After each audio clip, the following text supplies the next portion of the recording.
Nas lives já está vendo, você que está nas plataformas em áudio, vou anunciar a presença aqui em nossos estúdios do engenheiro agrônomo da Cevale aqui em Tupã-Siretã, o Diego Fernando Pavarim. Ele nos visita a nosso convite, uma vez que a gente de tempos em tempos gosta de ter essa informação dos órgãos ligados ao setor do agronegócio, de como está o nosso campo, né? O produtor, aquela pessoa que está vinculada, que está no dia a dia lá no campo, está acompanhando, está sabendo isso. Mas o público urbano e quem está nos acompanhando nas outras regiões que chegam nosso conteúdo através das plataformas da Tupã, talvez não estejam bem a par do que está acontecendo, e é importante a gente saber. A gente sabe que a mola, o propulsor da economia na nossa região é o agronegócio, especialmente a lavoura, né, especialmente a lavoura de verão, que tem tido sérios problemas climáticos aí e que, claro, isso dá um impacto violento aí em nosso meio. Né? Tanto que o PIB do Rio Grande do Sul teve problemas nos últimos tempos aí, em virtude desta frustração da nossa safra de verão, principalmente.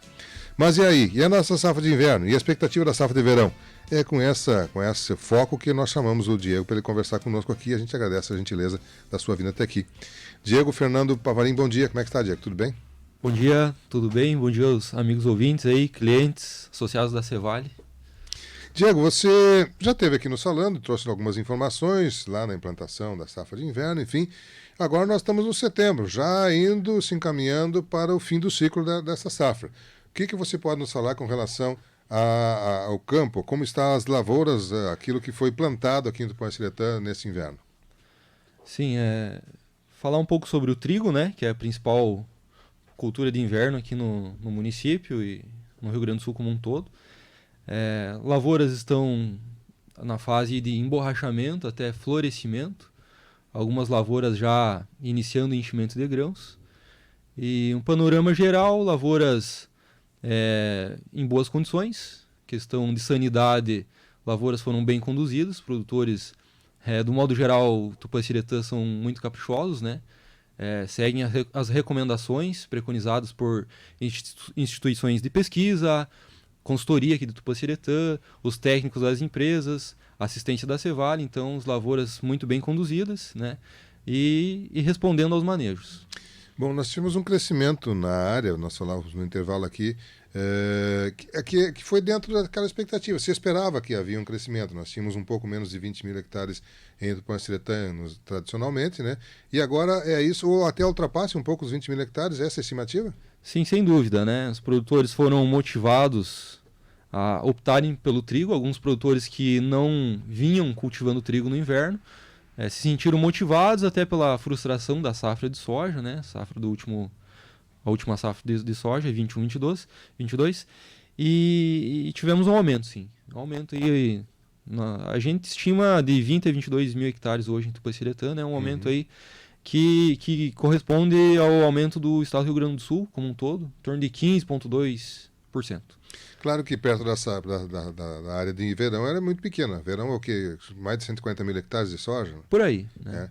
Então, proporcionalmente, é uma área bem menor. Mas ela tem crescido, né? Diego, quais são os perigos agora daqui para frente? Quando é que deve ser concluída essa colheita do trigo aí? O que preocupa vocês agora nesse período até a colheita? Sim, bom...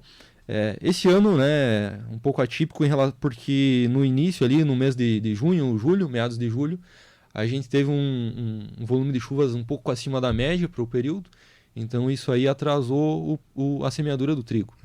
Então, possivelmente nós teremos uma colheita de trigo um pouco mais tarde esse ano, né?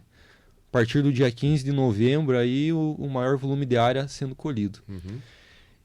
Nesse momento, os maiores cuidados nas lavouras, principalmente em relação a pulgões, a gente tem visto também alguma coisa de ataque de percevejos, que são pragas, né, que acometem a cultura e que podem causar danos, então deve-se tomar um cuidado aí em relação a isso.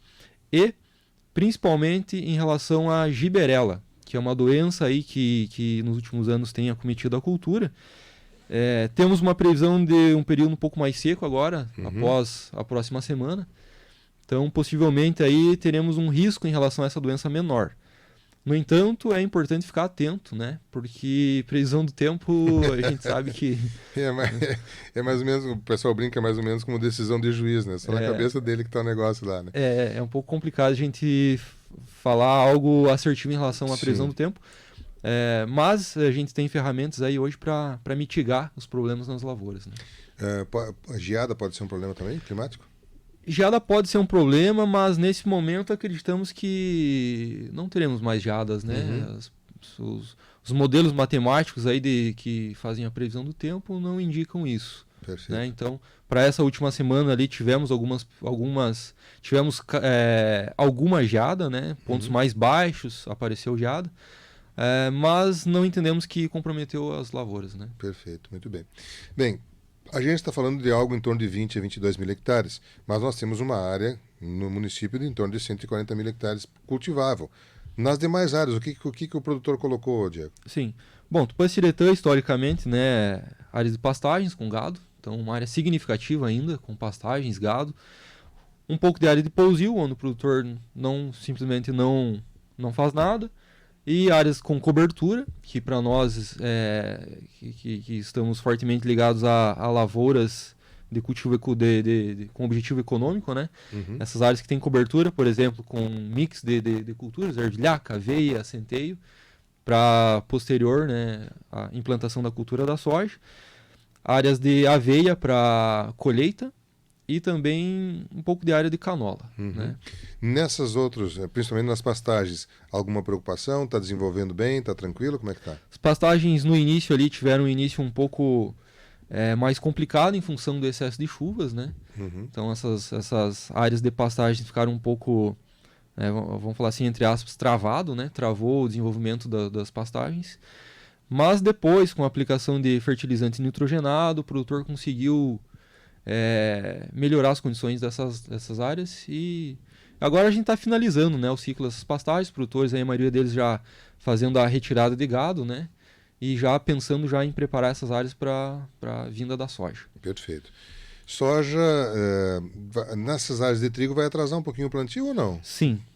Temos uma previsão aí de um pouco não atraso, né? Vai ficar dentro do Sim, se o clima permitir, dentro do Sim, dentro da janela de plantio, porém, para o que a gente entende que seja ideal, um pouco tarde. Né? Na área com trigo. Na área com pastagem não vai ter problema. Não, nessas áreas onde tem cobertura, onde tem pastagem, não vai ser feito o plantio no período correto, né?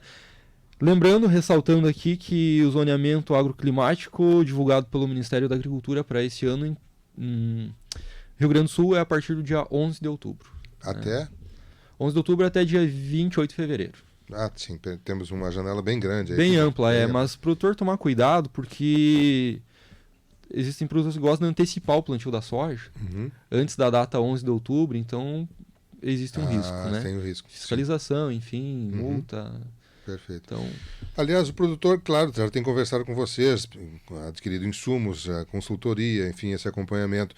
A expectativa para essa safra de verão, deveremos, com certeza teremos toda a área ocupada. O pessoal vai plantar tudo. Sim, sem dúvida, né? Soja, principal fonte de renda do município de Tupã-Siretã, né? Até então, né? A capital gaúcha da soja, então a maior área de soja do Rio Grande do Sul. E temos uma previsão aí de início dentro da normalidade e esperamos que siga assim durante todo o ciclo da soja. Sim, sem dúvida, né? Todas as áreas aí que são planejadas para o cultivo da soja, além de um leve incremento de área, né? Poderemos ter um leve incremento. Sim, algumas áreas de campo sendo abertas, né? Todo ano existe uma porcentagem pequena, mas sempre vem aumentando, né? Aos pouquinhos. Havia um receio de falta de insumos, especialmente adubo, né, com essa questão da guerra na Ucrânia, esse conflito mundial que poderia dificultar. O produtor está conseguindo o produto, a Cevale está conseguindo disponibilizar o produto, os insumos? Sim, estamos disponibilizando, né, conforme combinado com os produtores, né, fazendo as entregas, produtores que adquiriram seus insumos, nós estamos comprometidos na entrega dentro do prazo. Alguma mudança com relação a variedades? O que o produtor, você falou que normalmente em Tupã o pessoal gosta de fazer um plantio no início da janela, assim, né? Com as variedades que são adequadas para esse ciclo. Alguma novidade nessas variedades, não? Não, nesse momento, por enquanto, não existem cultivares novos aí.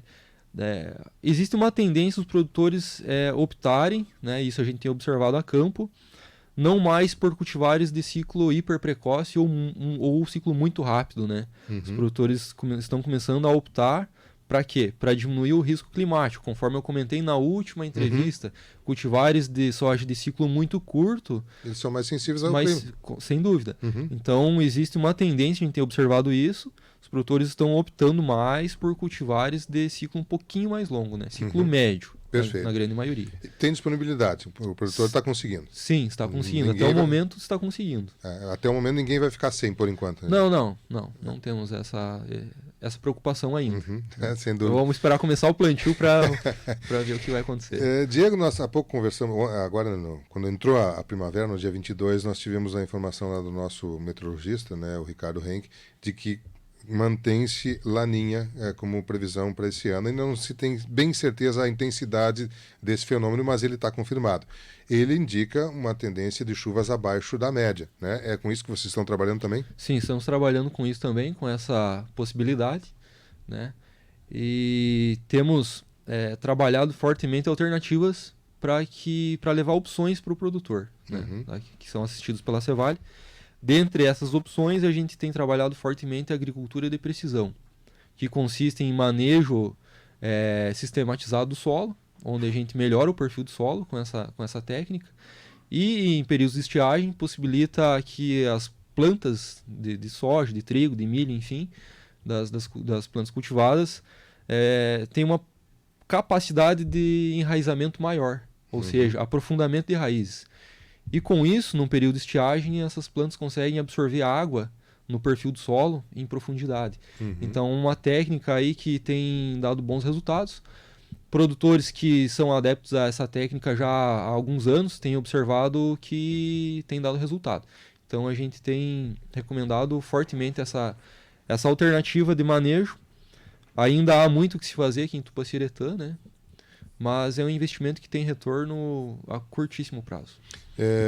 Qual seria a resistência do produtor em ir? O custo? Sim, ainda existe uma resistência ao custo, mas eu vejo que ainda falta muito a ser elucidado em relação a isso, porque hoje a gente tem um desafio muito grande em mostrar, né, ao público, ao produtor, que a conta, muitas vezes as pessoas fazem a conta de saída. Sim, do gasto, do custo, conta e custo. Mas na lavoura a gente tem que pensar a longo prazo também, porque ninguém planta uma safra só, né? Então o produtor cultiva a terra por anos. Então as contas do produtor tem que ser conta de saída do custo e a conta de chegada também, do retorno que ele vai obter com o investimento, né? Então a gente tem tentado levar essa dinâmica desse pensamento para o produtor, para que ele invista, né? Invista mais. O produtor gaúcho ele já investe muito nas lavouras, mas para que ele invista mais e com isso a gente possa estar ajudando a alavancar a agricultura aqui. Quem tem alguma dúvida ou até tem desconhecimento, gostaria de mais informações, como é que ele pode proceder para ter informações sobre a agricultura de precisão com vocês lá? Sim, primeiro passo, né, eu acho muito importante, se tiver possibilidade de nos visitar na unidade da Cevale aqui em Tupaciretã, ou ligar lá na unidade e solicitar o contato dos engenheiros agrônomos, né, da equipe técnica, que está sempre à disposição do público. E a gente agenda um atendimento com esse cliente, né, essa prospecção de cliente, e vai sanar todas as dúvidas, levar todas as informações necessárias, enfim, tudo o que for para contribuir nesse sentido, a gente vai estar ali disponível. Na unidade aqui na saída da cidade? Aqui na saída da cidade também temos uma unidade de atendimento no Jari. Né? Hoje somos em 3 engenheiros agrônomos atuando aqui no município e com uma extensão para Jari. Né? Lá no Jari é o Bruno Depares, que faz o atendimento lá ao público de Jari, e alguns produtores aqui de Tupaciretã. Eu faço o atendimento aqui em Tupaciretã e o Éder de Almeida também faz o atendimento aqui em Tupaciretã. Então a gente hoje faz um atendimento mais regionalizado, porém é muito dinâmico, né? Então, para não deixar ninguém desassistido. Bem, aliás, nós estávamos conversando no intervalo, a Cevale, que ela hoje está instalada ali no trevo da antiga Multirural, nos dois lados, né? Ela está na Multirural e no outro lado, era Marasca do outro lado, né? Outro lado era Marasca. Era Marasca ali, então nos dois lados do trevo ali está ali a unidade da Cevale, que aliás tem planos de expansão. O Marcelo, que era o subgerente anterior, havia nos falado aqui de que há projetos para outros departamentos, inclusive venda, comercialização de peças e investimentos. A Cevale ainda tem muito a investir ali na sede, né? Sim, com certeza, né? Nós, como funcionários, temos uma expectativa muito grande em relação a isso. E a gente está transmitindo aos poucos isso para os clientes, associados, comunidade como geral. Porque todo investimento reflete também em empregos, né? Uhum. Então a Cevale é uma empresa que está em uma crescente muito forte, né? Como eu havia comentado contigo no intervalo, né? A empresa tem um plano de crescimento, expansão de dobrar o tamanho e faturamento a cada 4 anos. Isso nacionalmente, né? Isso nacionalmente, então é um plano bem ambicioso aí. Mas do nosso ponto de vista isso é muito positivo, né? Remete a desenvolvimento econômico, geração de emprego, geração de renda para os municípios onde ela atua. Então estamos muito felizes aí com essas expectativas, né? Hoje a gente já está comercializando peças e implementos agrícolas, né? Ainda numa fase bem inicial, né? Porém, nos próximos meses aí existe já a expectativa de uma sede nova para que a gente possa atender melhor o cliente ali. Vocês têm uma posição estratégica, porque digamos que eu acho que mais de 80% dos produtores estão deste lado da cidade, né? Então o produtor não teria necessidade de entrar na cidade, poderia, chegando na sede de você, já adquirir a peça, enfim, estrategicamente é bem colocado ali, né? Sim, esses investimentos que a Cevale está preparando para a Tupaciretã, eles reportam muito essa questão, né?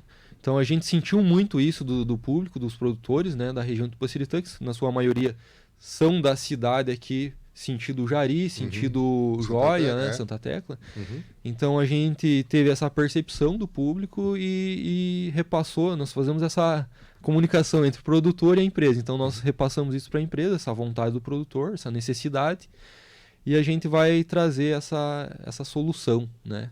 Essa opção para os produtores.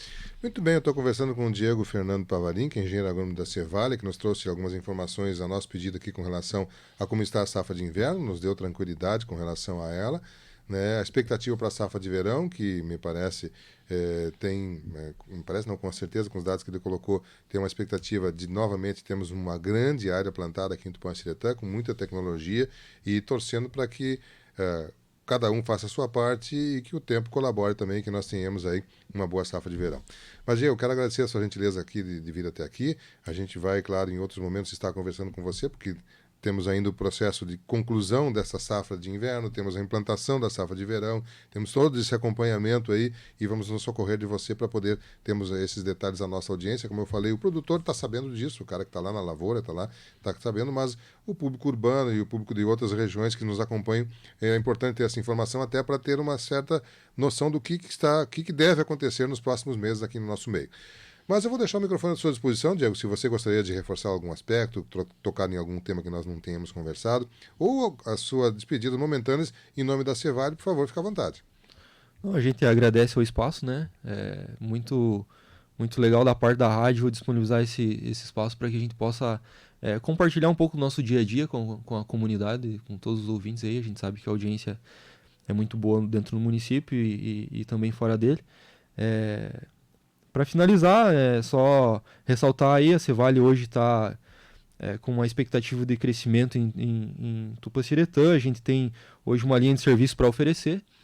Então, dizer que a gente está à disposição dos produtores, ao público aí, e que, na medida do possível, a gente tenta fazer o melhor possível para melhor atender todos os clientes associados de Tupaciretã.